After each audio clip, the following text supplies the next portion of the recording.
Hey everybody, it's Short Round back again with another video review for you, and this time it's one that I've been eagerly anticipating for quite a while. He's arrived this afternoon with me and I've been basically waiting all day at work so I can crack him open, and it is the Hot Toys Guardians of the Galaxy Volume 2 Yondu. This is the deluxe version and he is MMS 436.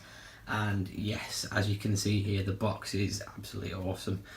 He does follow the exact same design of the previous Guardians packaging that we've had, where it looks like the cassette player with all the kind of stickers and custom kind of graffiti and things on it.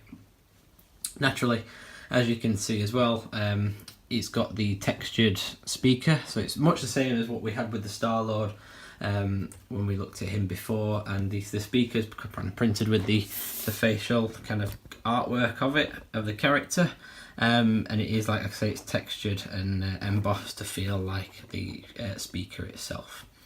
I do quite like this as well, this swirly kind of neon to represent his kind of whistle stick, or whatever you want to call it. I'm pretty sure, don't quote me on it, but I'm pretty sure that is just on the deluxe version to show that, and it's not actually on the regular version. But again, I could be completely wrong. The only people I know that have actually got this figure thus far have got the deluxe version. I don't know anybody who's received the standard version. But yeah, the stickers and things are identical to what we've had on previous packages, except that there is a slight change in the colour to some of them. So we've got, from before, the Ravager logo. The one on the Star-Lord box is gold, this one's blue. Again, it's got that window there where the cassette tape is shown through it. And just as we pan up, you know, it stays the same as before, the Guardians of the Galaxy Volume 2 logo. Guardians of the Galaxy Volume 2 in that kind of cute, childish graffiti that's on there. The buttons are glossy as well, and if we just move around the side, again, it's exactly the same as the one previously on the Star-Lord box. This is the Milano kind of style sticker that's been customed onto it. It just says on the side there, MMS 436. And if we keep moving around the other side, you've got that kind of volume dial there. Some more of the speaker print, although this isn't textured, this is just printed. That is kind of glossy, the knob there, but the rest of it isn't, to kind of make it give that illusion of shine. And then if we go on to the back of the package there, it just gives you all your kind of usual warning labels. You know, you don't give it to children under 3 years old, it's adult collectible. And then, being as this one came from Hong Kong, it's got the little holograph there on it, the Secret Base logo, and the Toy Hunters logo as well. The retail stores in Hong Kong and China. So if you've got the Chinese version, you'll have that appear on it. If you've got the kind of sideshow, you know, rest of the world release, it generally doesn't have the hologram on it. So that's your package there. Just for a little bit of side-by-side action for you, just move the Star-Lord one just in there so you can see. And like I say, the boxes are identical. It's just the kind of stickers and things have got a slight changing in colour, and again, Yondu's got that cool kind of pink swirl moving up the side of it. I do really like the style that they've gone for these, even though that they are just a standard shoebox package. It just makes it a little bit nicer for your display. In fact, when I just had my Star-Lord on his own, I did have this displayed behind him because I quite liked it. And it's very few and far between that I'll actually display the boxes themselves. So these are quite nice. They're just nice focal points to put behind your figure. And what we'll do now is we'll just lift the top off the box and we can see inside. So again, standard shoebox design, and again, exactly the same as what Star-Lord was, just different colours. Is your little cardboard kind of sheet insert there. They do carry across the motif of the pink kind of swirl effect from his whistle stick. And it also says there, you know, he's got the deluxe version Yondu, cast and crew, your tape cassettes printed there, and then on this circuit board pattern we've got the you know, the people who are responsible for making it, so the producers, Howard and JC there as per usual, and all the designers and things responsible to make it. It is just a piece of card, so there's nothing printed on the other side, and it just pulls off there and it reveals where your figure would be. Obviously, I've taken him out, but all his accessories remain in there, and it looks quite a lot in it. I mean, when we get to the accessories, you'll see that there isn't that much. especially considering that we just had the Thor from Ragnarok recently, who came with an absolute ton of accessories. This looks like he comes with a lot, but really he doesn't. In fact, the real kind of meat of his accessories is the deluxe only stuff that we get there. So when we get to his accessories in a moment, we'll have a look at it all and we'll lay it all out. But that's where your figure would be. Again, it's just a plastic clam tray that lifts off in a couple of layers and sits in there, and that's it. So we'll get his accessories out and we'll have a look at them back in a moment. So here we have his accessories laid out, and this is just the standard stuff. I've got the deluxe kind of bits and pieces that you get just off to one side to show you actually that when you do crack it open, if you have got the standard edition, you don't actually get that much. It does look like a lot in the box, but this is when you've got it all arrayed out, it doesn't seem like a lot. First thing, and generally the boring bit, but you know, the requisite bit nonetheless, is your instructions. Have a look at them. It does tell you certain things, certain bits and pieces with the outfit that aren't movable, and if you just keep panning around, you know, there's certain bits, like he's got a little knife there that goes into a holster. In fact, I've actually forgotten to take that out of the box. Silly me. And then we go on here, and it tells you the pose that you can put the whistle stick in, and you've got just kind of how to change out his fin and where to place his arrow and things. So not really too much in terms of things to be aware of, but just stuff to keep an eye on nonetheless when you're kind of playing around with him. The other thing, which to be honest I think is really cool in this, is the kind of replacements that they give you. You get some hand pegs, but these are blue, obviously for the sake of you know, the skin colour on his wrists and his hands. So he's not got a different coloured body underneath there, he is a blue body as far as I'm aware, all the way up his arms at least he is anyway. And you also get some replacement studs to put on his jacket, so if anything goes wrong there, you've got a couple of those little cute rhinestone type things. So that's those out of the way. The bits and pieces that you do get that obviously you want to kind of play around with and change is the interchangeable hands. So the figure comes, rather than per usual where he comes with his kind of fists, kind of balled up hands on, he actually comes with his kind of relaxed hands. So down the side of the box you'll notice that he's got these. So first of all, he comes with a pair of fisted hands, so the paint job on them is actually really nice. If you just focus in there, hopefully it will. You can see all that lovely kind of dark blue kind of vein work where it's been airbrushed and shaded. A really nice job on the skin colour in there. Really like that a lot. Then you've got another pair which are, again, they're fisted hands, but these have got a hollow in them, and they're designed to grab his whistling stick, so you can put it in his left or his right if you want to, which is quite nice. Again, you know, just to highlight that lovely shading and the paintwork job you can see in the back of the knuckles, in the palms and in the fingernails. The kind of mottling on it to make it more a believable skin tone is really cool. I like that a lot. Moving up further still, we've got some these are kind of like almost relaxed grasping hands. I believe, according to the instructions, they're for his jacket. So they're kind of designed to hold his, like, in a leather jacket, because it has got a wire in it, so it looks as if you can use these to make it look like he's pulling his jacket back. As he does, obviously, kind of lifts it back to one side and kind of whistles his stick out of his pocket. And the last hand, you actually don't get a pair of these, you just get the one for the left is that one, so he looks like he's reaching into his pocket, to into his holster to pull out that whistle stick. And again, just the paint job in that skin is so good, and the sculpting in the veins in the back of the hand as well are awesome. So again, really pleased with those. So really, when you start taking the hands out of it, you've not really got much else.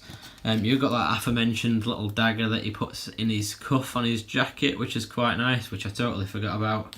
If to be honest with you, it is just a kind of piece of almost dark metal. It's not even shaded at each end, it just looks like a black obsidian dagger. So nothing particularly fancy about it, but it's there nonetheless. You do get one of these. Now this is the The weird grey area for me, if I'm honest, is the little Groot. And with pretty much every one of these Guardians figures, we've got a baby Groot in some form or other. With the Star-Lord one, which to be honest is the most relevant as far as I'm concerned, is you get that one that sits on a rock with a magnet in his bum.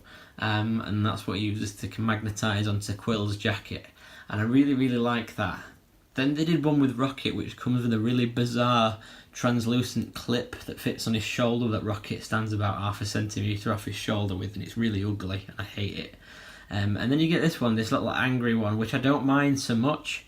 I still think it's weird how we're getting in every single edition one of these, but then when we get to the deluxe stuff, there's one item that's exclusive to all the deluxe figures that you don't get as a standard. Would have been quite nice to maybe get the Groots as the deluxe feature and the other stuff as a standard feature, but you know, there you go.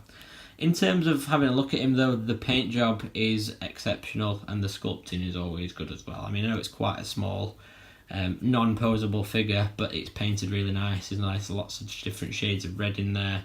They've paid some good attention to his eyes and his jacket, and obviously the grain effect of his kind of wood and things, which is really, really good. He does have little pegs in his feet that are designed just to pop into this black stand. And again, if you've got to be really, really forceful to squeeze it in there. So if you're not careful, you do get like kind of this here where it looks like he's raised up. You just have to push him down a bit. So he does fit in there, but he doesn't go all the way down without some real good pressing. So just be careful of it. But yeah, it's nice that we've got a Groot in each one. But to be honest, I think if you've got one, you won't display any others. So that's that. The other cool bits and pieces that we get with Yondu, and to be these are the kind of highlight of it really, is his interchangeable fins. So he comes with his one that he wears in the beginning of the movie and in Guardians 1, and then he's also got the kind of prototype one, which really is more akin to what he has in the comics. So if you read any of the comics with Yondu in, you know that he's got this style of mohawk instead. The detail on it's really nice. It's got that kind of brushed red metallic effect. And this is really, really cool, is that the inside is all sculpted, which you're obviously not going to see when it's on his head. But yeah, the detail in it's really, really lovely. And these are magnetic as well, so they pop in really, really easily. And finally, you've got his whistling sticks. So you get a pair. You get one of them which isn't kind of dynamic, if you like.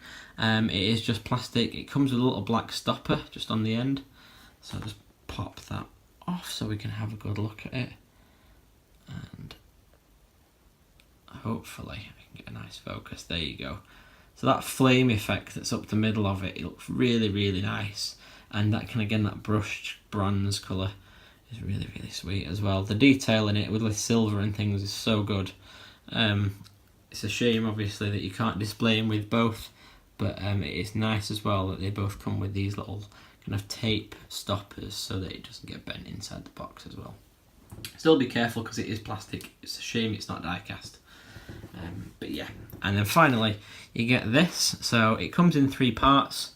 As far as I'm aware, it isn't modular, so it's sad, but unfortunately you can't kind of flip and change the pieces and things. Let me just see if I can assemble it for you while I'm looking over the camera here. So it goes in that way, and it's designed really so it comes out of his pocket and up over his shoulder, and you can kind of hold it in one of those loose grip hands, and it looks like it's flying forwards out of his pocket and he's whistled it out of there. It's a shame that you can't really jig it around into different poses. I thought you could, but you can't, unfortunately. These are designed to peg in specifically where they're supposed to go. And then finally you've got your base. So a bit of a shame that you don't get a flying base. Obviously the iconic bit of the movie where he's floating down would have been really cool to display him like that with a flying base. But it does come with the standard Guardians Volume 2 base. Obviously it says Yondu there. The same one we've got with Star-Lord. It's that lovely kind of almost extra dense quality print on there. It's really nice and high quality and glossy as well. Really, really like those bases. I wish that a lot more of the Marvel figures had started coming with these hex bases rather than kind of some of the Iron Mans that have just come with a massive scenic base. I really like these. So it's just a shame that we haven't got the option to switch it out and put a flight pole in. But yeah, the accessories, I'm a little bit, you know, with the standard edition. Which brings me on to the next point really, is what you get with the Deluxe. And it is only 3 items, but it's 3 big items that I think would have really made this wow in terms of a standard edition. And for that, I think that people will have probably gone for the special edition or the Deluxe edition.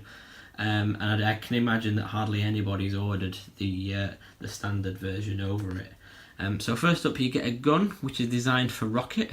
Odd choice, I know, but it's still cool. I would have liked maybe it to have come with the rocket, but I guess it's an incentive to maybe buy the rocket figure, which to be honest I'm considering. The detail on it is really, really nice. It's got some good sculpting in there, got some good different colours, got some good kind of metallic and then gunmetal and then dark metal and things showing in there. So the internal chamber is really nicely detailed too. It is very tiny, so it is designed specifically for Rocket's paws, unfortunately, so you can't give it to another character. So there's that.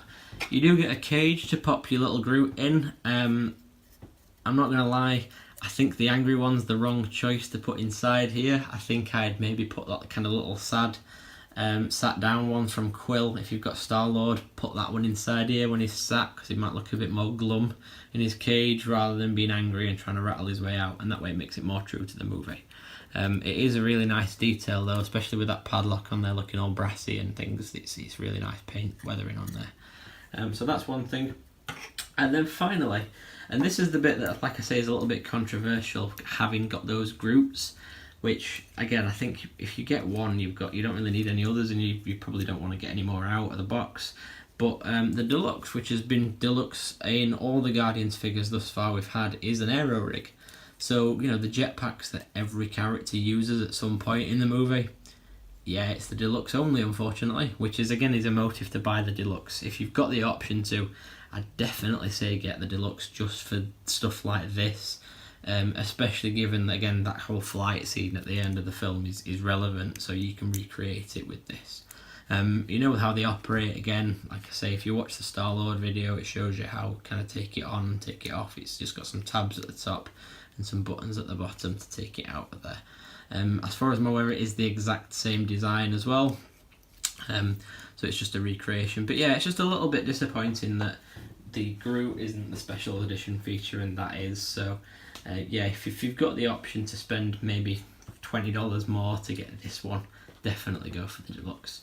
What I'll do now is I'll get the figure out, I'll pop him on his base. I won't do anything dynamic with him just yet, and we can just kind of have a look at his articulation and the head sculpt. Back in a minute. And here is Yondu out of his box. This is exactly how he comes out of the clam tray. Again, I said I'm not going to do anything drastic and dynamic with him till the end of the video when we have some final thoughts, but just you know, take some time really to look how good that head sculpt is. You know, it is unquestionably the Michael Rooker. It's great. Let's get nice and up close into him there.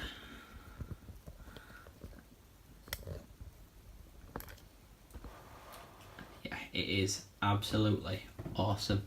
The detail on it, the paintwork, the veins and things, these little scars in the side of his head, and you know, just his eyes as well. His eyes are just awesome. I do like his mouth is a little bit kind of cocked to one side as well, so it's a little bit smug, a little bit different to kind of what people have thought thus far. He's been quite deadpan. If you look at him straight on, he has got a little bit of kind of a smirk, albeit not kind of a kind of full-on whistly kind of toothy grin as I guess we'd like as well.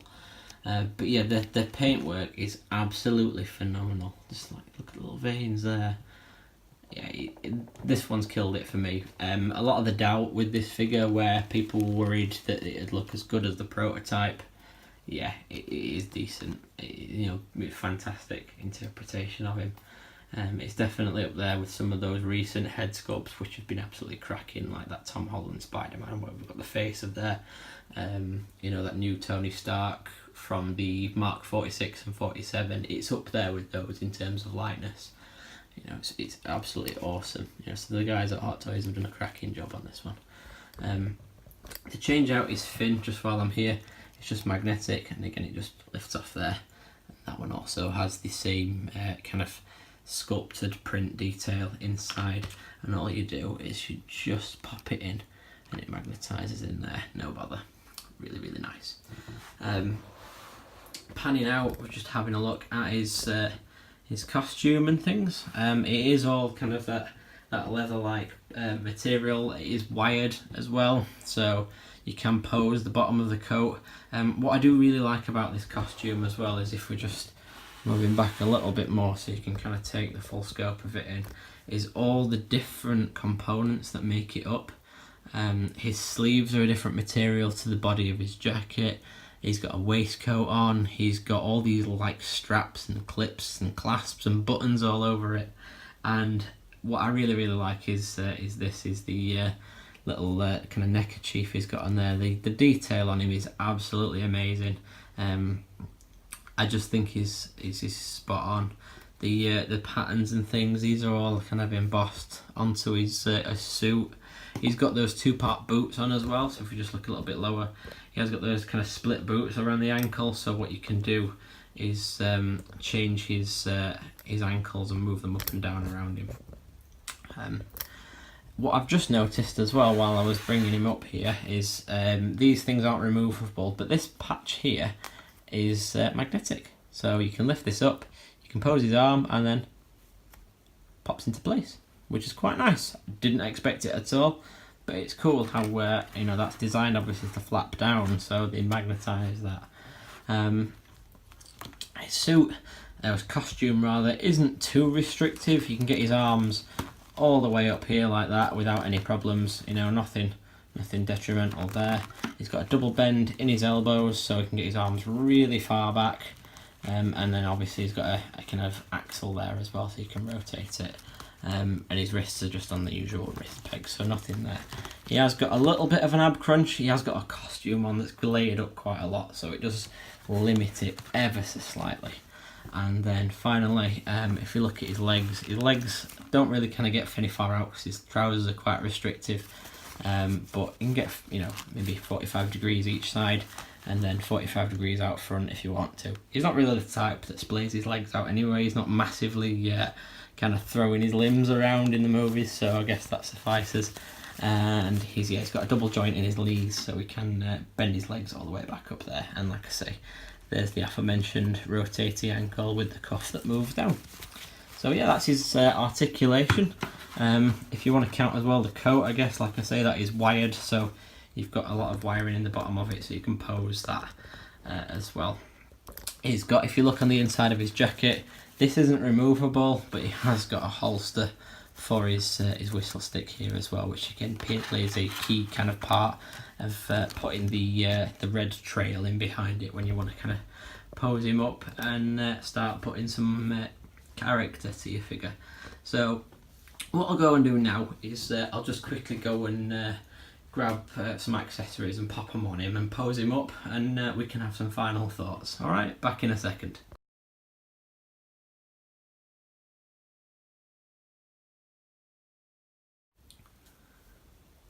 So finally, here he is all posed up. I've put the whistling stick kind of flying out of his pocket and into his hand, which, to be honest, I imagine countless people will do as when they get the opportunity to play with theirs. This will be the first pose they pop it in.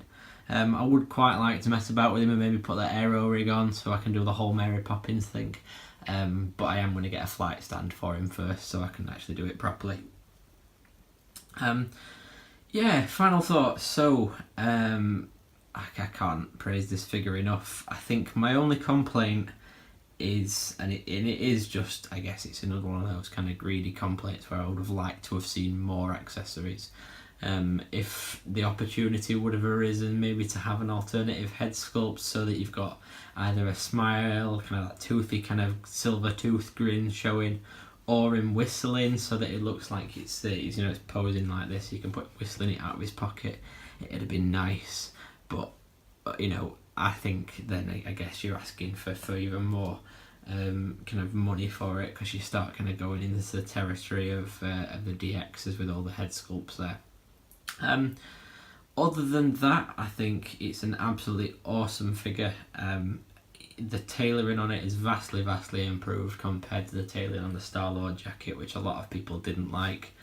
The paintwork on his skin is absolutely spot on. The sculpting, it is a little bit complimentary to Michael Rooker. You know, it makes him look quite young, but then by swapping out the kind of the fins on his head, you can kind of tone him back a couple of years and have a Guardians 1 version if you want to. So it's a nice middle of the road. I don't think we'll get another Yondu, so I think it's you know, a bit of both, as Star-Lord says at the end of Guardians 1, and it certainly is. Again, I love this figure. I think he's probably my favourite figure this year. If I was to rate him, you know, the head sculpt is a 10 out of 10 for me. I know a lot of people potentially think he's a little bit on the young side in it, but again, the undeniably is Michael Rooker as far as I'm concerned. The amount of accessories is probably what lets it down, or maybe the choice of accessories is probably what lets it down. So yeah, overall 9 out of 10 for me, just given that accessory situation. What I will say is big thanks to KG Hobby for getting this out to me so fast from day one. You know, a lot of people online are questioning whether it's his site's any good, and I can without a doubt say that he's fantastic. Any problems, he's got a Facebook page and he's really active on there as well, so all you need to do is drop him a message and he'll get in touch with you. So he communicates really well, sends all the trekking information as well as that. So yeah, definitely recommend KG Hobby. I've used him before in a couple of other things, but for this, you know, cannot, you know, praise him high enough for getting it out to me so fast. What I will say with this is, if you've got the opportunity to pre-order it and you're on the fence with it, definitely get a pre-order in, because I know that the pre-order window at Sideshow, I think he's on a waiting list as far as what people have been saying recently, and weirdly enough, all the allocation got shipped out for China on day one, which is quite frankly apparently it's unheard of. The last time it really happened was something like this, where nobody pre-ordered it, was like with Doctor Strange, and I'll be honest, I think this is going to be the case again. I think people are going to be wishing that they pre-ordered it, and the people who have got them are going to start kind of scalping, so be careful. If you're on the fence with it, and you kind of, you know, vaguely looking at buying one, if there's an opportunity to, I know Big Chief have still got it on pre-order in the UK, get your pre-order in and arrange it, because this figure is great, and I think that it's going to bite a lot of people on the backside for not pre-ordering. So with that said, I'll leave you the option, obviously as per usual, to drop me a comment, and obviously give me a like and a subscribe if you'd like to continue watching. Bear in mind obviously that the Star-Lord video is also up as well for you to check out. I'll probably do another side by side or something, another video to come. So yeah, with that said, I'll catch you next time. Alright, I'll see you again guys, bye bye.